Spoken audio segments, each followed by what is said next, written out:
Auntie brought me into the next room, and we found ourselves in the kitchen. I immediately sat down at the table, and my aunt began to stir something in a large saucepan. This rascal Grimoire you were so worried about ate all the cookies and didn't leave you even crumbs. But another load of cookies is going to be ready soon.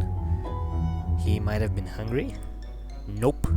He just really loves cookies. Which is his favorite? It's not about what his favorite cookie is, Thomas. It's about being naughty. Ha. By the way, he's a very cute cat. I would pet him, but it's a bit disturbing considering he's your boyfriend. Auntie frowned. Correction, ex-boyfriend. He has been like this for more than a year, so I think he wouldn't mind if you pat him. He actually loves it, but will most likely keep up an act. I don't want to pat your boyfriend, Ish. Personally, I would follow him to the very edge of existence, but you seem to have a thing for him. I love cats. I once had one. His name was Peach, but my stepmother kicked him out because he ruined her dress. My father bought her exactly the same dress, but it didn't help. Your stepmother is even worse than it might seem at first. This is just unfair.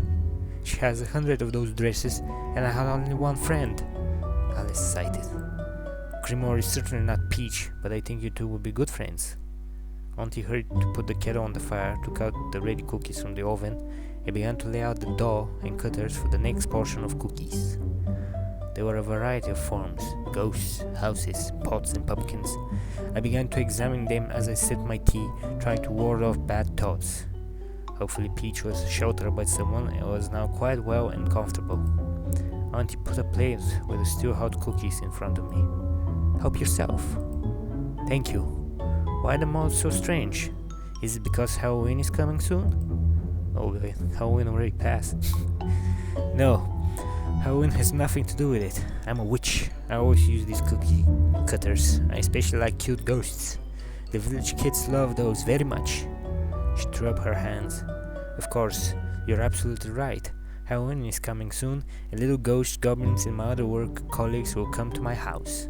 By the way, the witch costume is the most popular outfit for that day. Almost all the village girls will put on caps and robes. We will need to prepare sweets for all of them, so we definitely need more cookies. No problem. I often cooked with my mother, and I can help her with this a little. Thank you, Thomas. That would be very helpful. Her eyes were filled with sadness. My students used to help me with this, but for more than a year now I haven't had a license to train young sorcerers and potion makers. The council deprived me of this right, and to earn it back, I must prepare and present to them at least one worthy mage. But after all these accidents with my students, parents don't want to risk their dear children. They're ready to send them to learn to anyone, even to mad blind Irvish, but not to me. Why? What happened? All my students happen to be very irresponsible and naughty. Gee, they're all naughty. And they all perished before the training even started. She was actually upset, and slowly continued to stir something in a large saucepan. I didn't know what to say. Now, at the annual Sabbath, where all the witches fly, I become a joke every time. Like, look at her. Not one of her students was ever presented to the witch council. Don't worry, Auntie. It will be okay. And last time, one of the witches suggested that I should first train on cats and then teach children. Yes, things look really bad, but suddenly I had an idea. Auntie, I think I can help you. I was one of the best at school. I could be your student, and then the council will see that you're a good mentor. Thank you, Thomas, but I don't think you possess even first level magic, my dear nephew. But I can learn how to make potions. Make potions? The auntie's eyes glittered slightly. The auntie? Why the auntie? Right. Thomas the potion maker. She shook her head. No, this is a bad idea. Too dangerous. But I was a scout, and I faced a lot of dangers. My voice sounded confident, but I still didn't fully realize what I was doing. And, of course, was afraid of the consequences. But I couldn't retreat. I wanted to help my aunt. So would Mom. In addition, I also needed to occupy myself with something. Her eyes were so sad, just like those of that kitten I had found near the school. I saw how the older children mocked him, forcing him to run after a paper fish. The kitten was so hungry that he began to chew on it, and they just scoffed at him. Wow. I knew they were stronger than me, but I still stood up and helped the kitten. And then I took him home and gave him a fish and a name, Peach. My auntie's look reminded me of him again, of my old friend. Are you sure you can do it? After all, this training can turn out deadly. Yes? No, Auntie. I haven't changed my mind. Don't like this idea at all. Good. I will teach you everything. Don't worry. Well, I will try my best not to let you down. Can you show me the rest of the house? I think it's quite dangerous to wander around alone. Of course, Thomas. It is dangerous here. I will tell you how to behave in this house. Good. I'm very glad that you volunteered to help me. I hope you won't follow the steps of my other students. I think I can handle learning. We can handle it. And Auntie has something for you. Intriguing. Making potions is a very difficult job, so you need an assistant. Luckily, I have a tame, handy potion specialist. Come on, dear. Come closer. I felt something soft touch my foot. Okay, Grimoire imposingly came out from under the table and built a magic cloud from the smoke. The cat quickly climbed on it and patted his paw next to me. Get onto it. Let's move out of here, boy, before she leads you somewhere in the forest. I will teach you how to make potions. We'll trade well and live in the open air happily ever after. What the hell? Honey? I'm not honey for you, hellcat. You threw me into the forest again, and just because of your stupid cookies. They're the only joy in my furry life. It's good that you hadn't locked the back door like you did last time, or I'd have had to climb up to the greenhouse window. Here you go. Auntie pounded her lips, and I thought I was your only joy. Rather, the curse. Why did you purr there? The witch made a dramatic gesture with her hand, fished her wand out of thin air, and aimed it at the cat. Huh? Grimoire sighed. What did you want of me, love? I couldn't resist the temptation, and I ran up to the cat, picked it up, and hugged it. Alice dear, what is this? You can cuddle him, alright? He loves it. He doesn't. I'm the most dangerous criminal. How nice. Kitty, what a cute cat. You want me to scratch you behind the ear? Meow. Damn it. What a pleasure. It's great you two are getting along, Grimoire. I'll leave the boy to your care when I'm busy in the store in the village. Grimoire couldn't answer. His mouth broke into a smile, and as he and Auntie needed to talk, I put him on the sofa.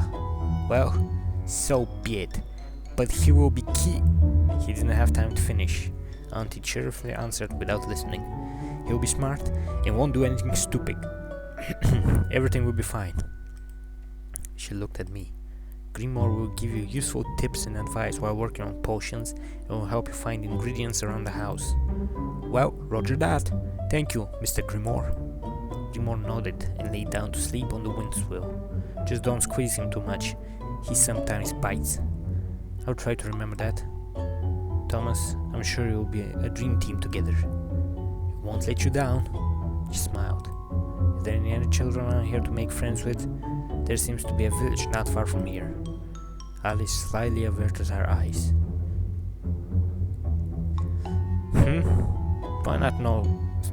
Do I not know something?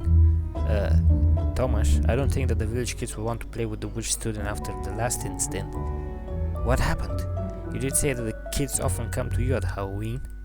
At Halloween? Yes, they do. Auntie, you're keeping something from me. Well, a little. It's just my last student wanted to impress the milkman's daughter and summon the ghost of her dog. It was an awful mistake, as the dog was extremely unfriendly. Poltergeist made such a mess in the village that it's unlikely that the boys there would want to deal with you. Shouldn't there be the poltergeist? Oh well. They would accept some wild tricks from you. By the way, the girl moved to the city after that incident. Oh, I see. Then I think I should stay away from the village for a while. It was a pity, of course. I had very few friends at school, so I wouldn't mind making them here. but it seemed quite impossible in the near future. Auntie noticed that I was a little sad. There, don't worry, my dear nephew. Everything will be fine. I won't let you get bored during your training. Sounds dangerous. No worries. Gradually you'll get used to everything. I understand that all this is new to you. Even I was quite afraid when I was putting on my biting hat for the first time, and for some time I couldn't get used to his voice, which constantly dictated what to do, and curses. The voice is not the worst, but the biting part is really worrisome. I remember how Ignati Petrovich almost bit off my little finger. It was so funny. Auntie, this is not at all reassuring. She frowned. Well, I got a little carried away. Of course, I sometimes fight with my hat. Okay, but I really appreciate Ignati Petrovich. He's the best in the business. He's very good at economics and market trading, which is why he keeps track of the price lists for potions and also edits it. Here, take a look. She showed me a list of her goods. Just imagine, Auntie, Talking Head does business for you. Oh yes, helps me a lot. Took the booklet and began to examine it. On the cover there was a large glass vessel with some kind of liquid. Heart sword around it. The inscription under the vessel read, Alex McWelvery, potions, quick, cheap, with love. On the very first page there was a picture of a winking Auntie Alice holding a bottle of blue potion in her hand. Blue milk, from the one that Luke Skywalker's drink. Went through the booklet with great interest, and I even managed to get a few things that might be useful in my future work if I ever wanted to be professionally engaged in potion making. Firstly, the cheapest potions were those with instant action. Moreover, some of them had discounts. Auntie took off half the cost for some goods. Forces inflow, sunny day and sweet dreams, like literally. Judging by the composition, it was pretty sugary. But besides potions that give positive effects, there were also those that could immerse the person in the abyss of grief. I looked apprehensively at my aunt. She didn't meet my gaze. I know, don't look at me like that. I'm ashamed to admit it, but your auntie sometimes makes all sorts of bad things. There are many evil people in the world, Thomas. One way or another, each of us commits evil at some point. Whether we like it or not, the cursed potions just sell well. Try not to take such orders, but sometimes I have to make ends meet somehow. I glumly looked at the list. 3 days, insomnia, apathy's kiss, deep sorrow. Quite understand, and I don't blame you. I just want to say that some of them are too cheap. Eh? What? So that's it? Yes, it seems to me that it would be only fair to sell those for a high price. If you're planning to misuse another person, be ready to pay a tidy sum. Besides, you just said that they're selling well, which means that they will still be of great demand. You're right, and I won't have to make nasty things so often. A couple of evil potions a month, that's all. Ha ha ha ha ha! She laughed so cruelly and viciously. Well, okay, I didn't make that a crow laugh. Then I doubted her good intentions. Sorry, habit. Oh, witches are laughing like that. We live in a society. Never mind. I'm just not used to it. By the way, where will I sleep? Then I can get Sarah in the basement. Okay, I live in a basement. Even made a bed out of an old dresser and a table. Thank you. Well, hope that it's not very cold there. It's great there. But if you somehow feel that you're starting to freeze, just turn on the heating pot. It'll warm the room quite well. How about just give me a couple of blankets? How smart. It simply didn't occur to me. Eat the cookies and I'll show you the house. I hardly touched what Auntie gave me, which was kind of a shame as the cookies were really delicious. There were different types of them, with honey, chocolate and nuts. After finishing with the cookies, I got up from the table and hurried after my aunt. She led me down a circular staircase, parallel to the basement. To my surprise, it was quite cozy in here, except for... Aunt Alice, that green skull on the shelf scares me a little. Can I cover it with a rug or move it somewhere else? Ah, this is Jack, my latest student. He was so naughty, such a crafty boy, I couldn't keep up with him. Just one time I didn't keep an eye on him, and he immediately got into trouble. A very thick folio fell upon his head and hit the boy to death. What the fuck? So you want to say that a thick book fell on him and that was it? What a terrible death. I agree. You see what happens when a student does not obey his mentor? I warned him several times that it was worth staying away from the library. I will obey you in everything, Auntie. That's nice. Perhaps I should be more careful in the library. Although I'm not so sure I want to become a student of the witch at all. Where's Gabby's skull? The girl who was killed in the hallway by a broom. Well, there in the hallway, stayed next to the brooms. May she rest in peace. Jack died in the library, but they ended up in the basement? How unfair. She went up to bed and began to pick up the books from the shelf hanging above it. They're not very high though. Previous line forgot to put the name above it. It's better to remove the books from there so that they wouldn't fall on you. Okay. But I've never thought there could be some deadly threats from the books. My aunt touched one of the books and immediately grabbed her finger with its teeth. Ouch. By God, I won't get let go until you promise to return me to the kitchen. You don't belong here. You are very misbehaved. Well, I only ate a couple of pages from the pastry cookbook, but the recipes were so delicious. Who is to be blamed that you have not prepared anything for all this time? I was busy. I had no orders. I worked full-time in the store. Besides, I started a small renovation there. Why should I even answer to some book? Feed me. Okay, Thomas will treat you for a couple of cookies. Do you have only cookies in this house? What? Me? There, nice little book. Let me go. See my new student Thomas here. He'll feed you later. New student? Does he taste better than the previous one? No, I'm salty and nasty. Relax. I believe that those who eat little boys just have bad taste. I was only joking. Do such books really exist? Yes, of course. I knew one of those. Necro something. I don't remember the full name. So very strange. Oh, how hungry I am. And you will eat a bit later. I cannot believe it. But the book seems to have bought it. Auntie's voice was so soft and gentle, it was obvious that she was lying. Okay, Alice, but don't you forget your promise. Auntie grabbed the last volume, something mysterious from the shelf, put a pile of books on my future bed, and quickly touched it 3 times with her finger. Books instantly faded into the air. Aunt Alice glowed with pride. My personal home spell. Simply impossible to cope with some books, so I moved them around the house. As I please, it's much more convenient than something's missing here, than carrying them around, especially if there are toothed species among them. And besides, it saves effort. The system rests on the magic of the house itself.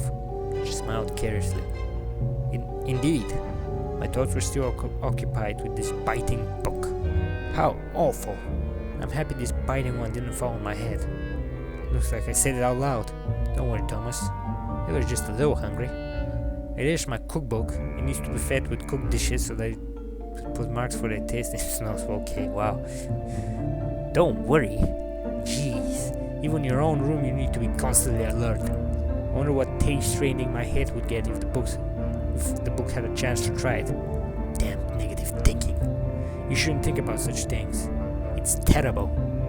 I hope I don't get eaten by anything tonight. Guess you might be a little uncomfortable here, so I've prepared various potions which will help you sleep.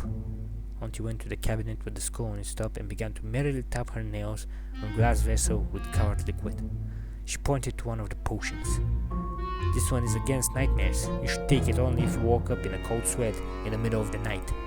If you take it without good reason, work the opposite and you'll witness all sorts of horror dreams. Next to it is instant sleep. It can be helpful if you suffer from insomnia, but if you just want to see a particular dream, then take desire for the dream and you'll get what you want. Whoa, what a rich variety. But I still want to sleep naturally, without magic. That's right, nothing is more useful than a healthy good night's sleep, but still, I've prepared it for you, just in case. Thanks for the concern, Auntie. Alice nodded, quite satisfied, and grabbing my hand, dragged me up the stairs. Just for a couple of seconds, we passed the hallway and the kitchen. Auntie stopped on the second floor landing. The space near the staircase was filled with a variety of things. Looks like Auntie was using this landing as a storeroom. In the corner there was a towel closet, the right door was missing, and I could see a lot of jars standing on the shelves. I really wanted to believe that they were filled with jam or something sweet, but my instinct told me that wasn't the case. On the left door, I noticed attached notes with some strange pictures. Perhaps these might be recipes of some potions. Auntie didn't explain to me the procedures for creating potions, so until now I knew very little about this process. The shovel of various shapes was leaning against the wall, and for some reason all the walls were covered with carpets and rugs of every size and color, even the wall on the flight of stairs leading to the upper floor. And yet, the strangest thing here was the structure in the shape of a tower, which seemed to serve Grimoire as both a house and a treadmill at the same time. There was also a chest with the image of a cat's muzzle on it, standing on the floor almost in the center of the room. That piqued my interest. What is this chest with a cat for? Ah, these are the personal belongings of Grimoire. You better not touch them, Thomas. He doesn't like it. Okay. All of a sudden, Grimoire jumped out from behind the chest. Yes, these are my most personal things. If something happens to the bank vault card, blame yourself, Thomas. Huh? Before we met him, Grimoire was one of the most famous criminals. He robbed banks and stole artifacts. Pretty sure it's artifacts. In general, he was a very naughty cat. Yes, even in disguise, he will pull a couple of things off. You see? She's just jealous, Thomas, because not everything works out for her. Isn't this cat basically based off that cat from Sabrina the Teenage Witch? Grimoire screamed. An energy wave threw him to the other end of the room, and he rolled down the stairs. Oh boy, he's still a little naughty. Auntie went up to the wall with the carpets on it and patted one of them with her palm. Here is the door that leads to the room under the stairs. Keep a new cauldron there. We got a nice collection of witches' cauldrons. They're quick ones. There are those that can withstand the hellish temperatures. There are even those with functions of instant or constant boiling. There are also those who can cook all by themselves without using fire or magic. In the very pearl of my collection is a cauldron with rare runes carved at the base. In this cauldron, one can make the most dangerous and deadly potions that can crush the skies themselves. But we don't practice such things here.